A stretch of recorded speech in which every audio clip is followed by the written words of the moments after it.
आणि म्हणून आपल्याला कोणालाच दुखवायचं नाही. मला जी दीपकबाईंनी सांगितलेली वस्तुस्थिती खरी आहे.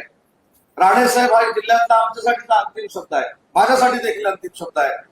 कारण त्यांनी मुख्यमंत्री म्हणून काम केलंय, त्यांनी केंद्रीय मंत्री म्हणून काम केलंय. आमच्यासारख्याला राजकीय ताकद देण्याचं काम राणे साहेबांनी त्यांच्या काळामध्ये केलं. त्याच्यामुळे राणे साहेबांचा शब्द हा युतीसाठी असेल किंवा सोबळासाठी असेल, हा अंतिम शब्द आहे, हा आम्ही कधीही नाकारत नाही. परंतु या सगळ्या गोष्टी करत असताना राणे साहेबांना देखील आपण जाऊन भेटलं पाहिजे. मी देखील राणे साहेबांची चर्चा करणार आहे. याच्यातनं मार्ग काढणं गरजेचं आहे.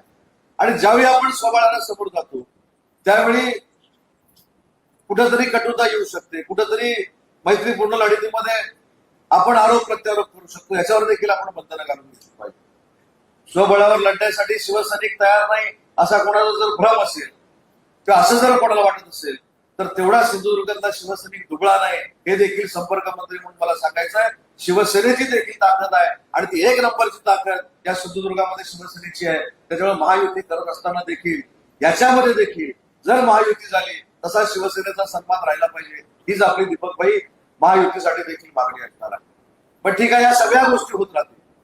आज आपण ज्यावेळी संख्येचं गणित मांडतो, 2 तालुके, 2 विधानसभा मतदारसंघ म्हणजे किती तालुके, 1 मतदारसंघ म्हणजे किती तालुका, आणि सगळे जर आपण एकत्र आलो, अगदी वैभववाडी, देवगड, कणकवली, कुडाळ, मालवण आणि हा मतदारसंघ, तर खरोखरच आपण स्वबळावर देखील आपला भगवा भडकवू शकतो. एवढी ताकद शिवसैनिकांची.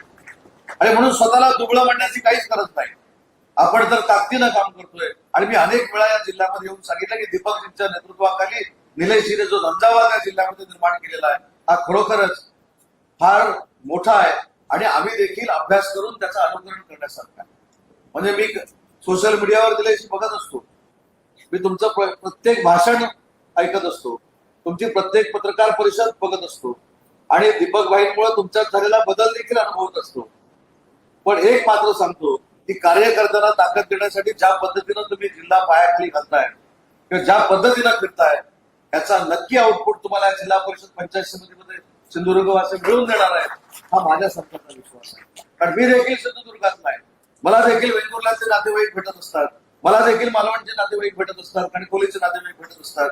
परंतु आज मात्र एक आवाज सिंधुदुर्गात नक्कीच येतोय की राणे साहेबांनंतर खरं नेतृत्व जर कोण करत असेल तर ते निलेश राणे या शिवसेनेच्या माध्यमातून करतायत, ते आपण पुढे नाकारू शकतो.